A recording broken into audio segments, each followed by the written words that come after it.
Islamic State militants have executed a fourth Western hostage, British aid worker Alan Henning. They also named the next captive to be beheaded, an Iraqi war veteran and former US soldier. RT's Marina Portnaya has the story. The footage of the released video shows an Islamic militant murdering a 47-year-old UK aid worker. His name is Alan Henning. Before killing the British citizen, the ISIS member threatens to also kill an American hostage named Peter Kasich. According to the New York Daily News, Kasich is a former U.S. Army Ranger from Indianapolis. He was deployed to Iraq in 2007 and decided to aid Syrian refugees after his service. The Daily News reports that Kasich is 26 years old. Now, before ending the video in which the UK aid worker is murdered, the Islamic State fighter blames U.S. President Barack Obama's renewed military action in Syria and Iraq for all of the hostages' deaths.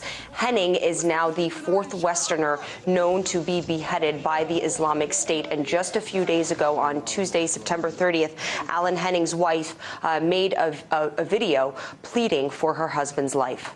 We are at a loss why those leading Islamic State cannot open their hearts and minds to the truth about Alan's humanitarian motives for going to Syria, and why they continue to ignore the verdict of their own justice system. Surely those who wish to be seen as a state will act in a statesmanlike way by showing mercy and providing clemency.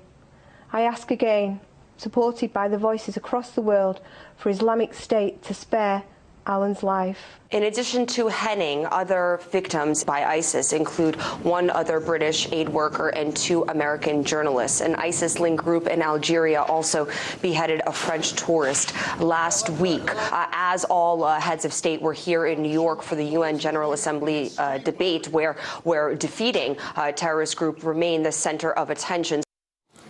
Well, some experts believe the terrorists are trying to force Western citizens to turn against the airstrikes on Islamic State.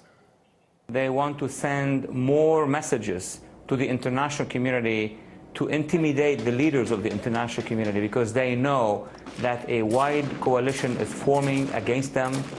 Many members of this coalition are from the West, but you have forces on the ground also who are against them. So one of the weapons that ISIS is using is propaganda, is sending these awful images and videos of beheading of individual innocent people, so that they hope the public will rise against intervention in Syria and in Iraq.